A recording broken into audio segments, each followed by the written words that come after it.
Amici bellini, c'è stato il summit, il summit, il summit, il summit tra Giuffredi e Conte, Manna, Sinicropi, tutto l'entourage possibile e immaginabile. Andiamo a vedere che è successo, perché questa quaglia la dobbiamo risolvere. Cominciamo.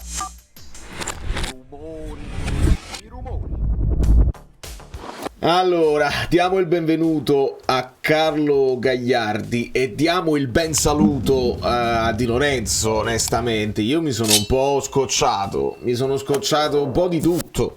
Voi lasciate il like, non vi scocciate di lasciare il like perché è importante.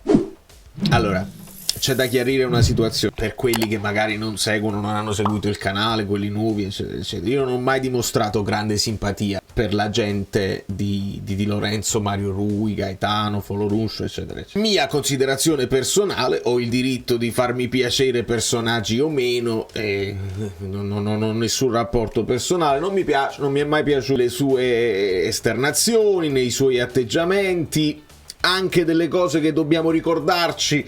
Quando si parlò, c'era un'inchiesta di Report dove si parlava dei procuratori, insomma ricordiamoci tutto. Poi, per il bene della tua squadra, quando ci sono tantissimi assistiti che sono seguiti da lui e uno in particolare che da capitano ha alzato uno scudetto e si è sempre dimostrato disponibile, stacanovista e tutta una serie di cose che ci hanno fatto apprezzare il Di Lorenzo giocatore che arriva tardi alla ribalta del grande calcio, che con sacrificio, senza essere dotato di una tecnica straordinaria, senza essere dotato di un fisico diverso dagli altri, è uno resistente. Se devo dire una cosa di Di Lorenzo, è la resistenza.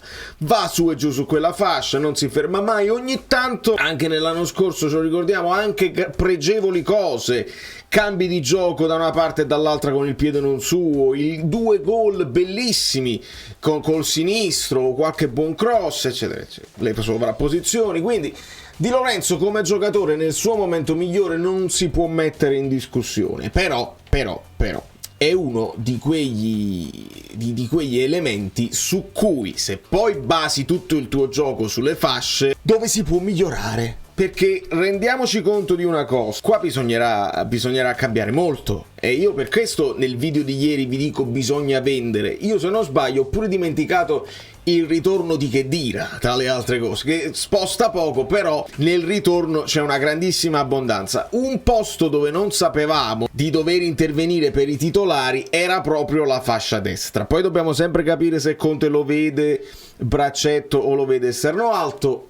Questo lo dobbiamo aspettare. Però c'è l'abbondanza di riserve, perché abbiamo visto che c'è Mazzocchi, c'è Zerbin, c'è Zanoli, eccetera eccetera. Adesso si parla di Wanderson, dobbiamo trovare il titolare, perché dobbiamo trovare un nuovo capitano e dobbiamo trovare il titolare. Io sono interessato pochissimo a quello che sono le polemiche dell'ultima ora, nel senso che c'è chi poi torna indietro e rimpiange gli altri capitani, c'è chi fa il paragone con Higuain, ma proprio alla Juventus non puoi andare. Mi interessa zero.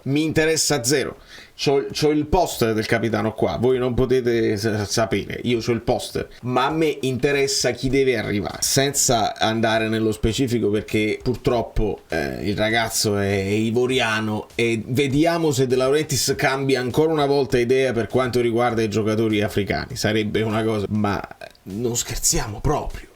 Se riesci a valutarlo quello che lo va, ci aggiungi qualcosa, te ne prendi uno che 23 anni...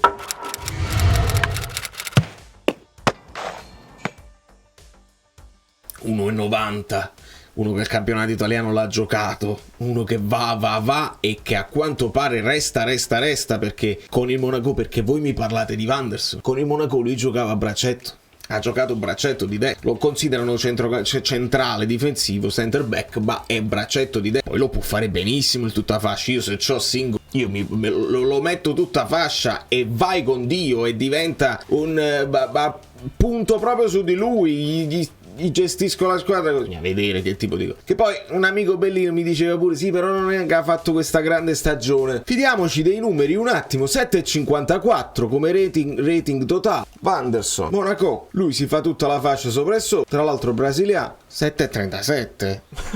Poi insomma, vediamo, parliamone. 20 partite da titolare, 20 partite complessive, qualcuna Singo l'ha saltata anche per la nazionale, oltre a un paio di squalifiche, ma voglio dire 25 capite che voglio guardare in avanti e non voglio fare i video, probabilmente lo farò, lo dovrò fare. Il famoso video YouTube, il Napoli che farei, faccio il Napoli per la Champions League, eccetera, eccetera, perché purtroppo devo constatare che è un esercizio che oramai fanno anche i giornalisti, quelli grossi, importanti, e però fanno dei disco. Io ho sentito dei disco, io volevo fare proprio il video successivo a dobbiamo vendere, dobbiamo comprare, e vi facevo la cosa. Ma ho sentito dei discorsi, vabbè, quello a costo zero. Come se a costo zero non abbia un costo. È pazzesco, cioè nemmeno veramente gli youtuber di primo pelo possono fare una cosa, lo fanno questo tipo di contenuto in modo tale che qualcuno nei commenti ti dice ma ci sono le commissioni, ma come fai a fare questo discorso, ma che valutazione hai dato a quello e che valutazione hai dato a quell'altro e che ruolo stai dando a quella. Quindi certi contenuti io ho imparato da spettatore si fanno perché dici una strozzata e triggeri il commento di sotto di quello che ti dice ma tu non ne capisci niente di calcio, ma come fai a pensare che Hermoso è a costo zero a bilancio? C'è l'ingaggio che aumenta, ci sono le commissioni che devi valutare se il Napoli accetta di fare. Lo vediamo fare non più dagli youtuber o forse anche dagli youtuber ma dai giornalisti importanti. Di conseguenza io devo fare un passo indietro. E nel fare un passo indietro, io l'unica cosa che posso fare, visto che i soliti nomi si ripetono in continuazione e anche nella mente dei tifosi, sai chi prenderei, Paolo, quando chiamavano per esempio del genere, prenderei Hermoso, prenderei quell'altro, Wanderson, prenderei Buongiorno, cioè praticamente a pappardella quelli che sono i nomi che sono già usciti. E io invece l'unica cosa che vi posso fare, e non conosco tutti i giocatori del mondo, ci sono seguaci della community che seguono molto di più il calcio internazionale e seguono molto di più anche i nuovi talenti che escono. Il Napoli deve avere queste idee qua. Quindi io l'unica cosa che vi posso fare è dirvi dei nomi che non sono usciti, giusto per stuzzicare un pochino la fantasia. Non è detto che Singo sia meglio di Wanderson, soprattutto per il fatto che se ne va poi in nazionale, siamo da punto e a capo. Però Buongiorno, Hermoso, io vi dico Hila della Lazio e Singo. Poi dobbiamo capire con quale modulo, eccetera eccetera, ma finché non mi dite il modulo io non vi posso fare la formazione. Vi posso semplicemente dire che Sesko sta facendo un'operazione di rinnovo con il Lipsia, o ha già fatto, è già ufficiale, un'operazione che viene considerata simile a quella di Holland. Praticamente rinnovi per un anno e già ti presupponi con la clausola di uscita e già sai dove devi andare. Questo significa due cose: significa che c'è un attaccante in meno sul mercato e che quindi le squadre che hanno bisogno di un attaccante possono cominciare a interessarsi di più ad Osimhen. Mi sentite a Parigi? Interessatevi, fate presto, perché poi io ho la semi esclusiva ma non la dico perché non so.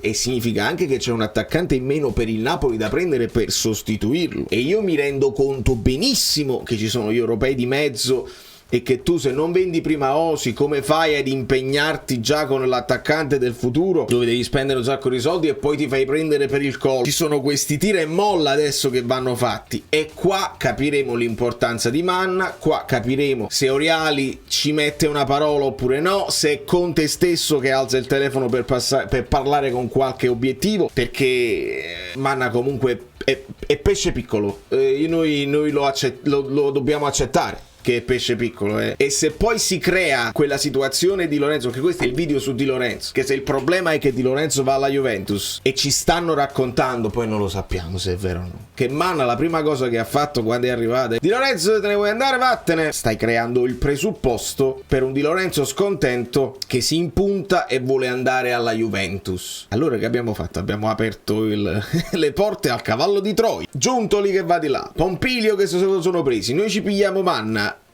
arriva a Chiesa o lasciamo solamente andare Di Lorenzo di là e gli risolviamo un problema. Sappiate che gli risolviamo un problema, che diamo una mano a un avversario, a una competitor, perché la Juventus non ha un terzino destro. Ha provato ad adattare UEA, ha perso Quadrato, non è un ruolo che riescono a sistemare facilmente. Gli hai risolto un problemone. Vediamo quanto prenderà di ingaggio, vediamo quanto lo valuta il Napoli, ma gli hai risolto un problema. Quindi io, più che se vuoi mantenerti, va bene, confrontiamoci con il futuro e vediamo come si può fare. Ma non andiamo a rinforzare un'avversaria, però, non vorrei. Quindi le notizie che ci arrivano e che sono tutte da verificare è che Conte lo vuole trattenere. Conte non sarebbe contento di lasciarlo andare alla Juventus. Giuffredi che fa delle facce, eccetera eccetera. Mario Rui, Politano, Foloruncio, Gaetano, guardate quanti poi restano appesi al filo. E il Napoli sì, Gutierrez, Chiesa, tutti questi nomi che si sono fatti. Io uno alla volta vi prometto di farvi uscire qualche nome diverso, che possono essere più o meno fattibili, più o meno interessanti. Mi dite Lukaku, io vi rispondo Alvarez, ed è uscita la disponibilità di Alvarez, nel senso che vuole effettivamente, probabilmente, cambiare anche aria. Ma quello costa troppo, e l'ingaggio. E il sigaro dove lo mettiamo? mettiamo mano alla cosa e dimostriamo che abbiamo il sigaro, cioè che abbiamo la disponibilità economica e che l'arrivo di Conte smuove tutti e possono anche venire dei profili interessanti. Io registro la freddezza ultimamente delle famose trattative inoltrate. Hermoso, ma le commissioni sono toste. Vabbè. Buongiorno, ma quello Cairo ne vuole almeno 45. Là ne spendi 20 per un altro e puoi dirottare il prezzo che esagera, perché a me non mi interessa, pagalo pure assai, ma mi interessa se quello che risparmi lo puoi dirottare su un altro profilo e ti prendi un attaccante più forte, o ti prendi un esterno destro che va con qualità, fa anche qualche assist e qualche gol. Capite? Non è per fare il ragioniere del Napoli, mi interessa poco, mi interessa che poi performino, perché devono performare nell'anno prossimo. Quindi io questo posso farvi, darvi qualche cosa. Gioco ai football, trovo un ragazzo che corre e vi dico il nome, giusto per darvi almeno una controinformazione, perché sempre gli stessi nomi, non abbiamo novità vere e proprie di cui parlare. Non abbiamo la maglia e sto aspettando notizie sulla maglia, perché mi interessa la maglia tantissimo. La nuova era deve partire, con un anno di ritardo deve partire adesso. E io sono pronto e sono carico, perché sono curiosissimo di capire questo nuovo vertice dirigenziale del Napoli, come si muove e cosa hanno intenzione di fare.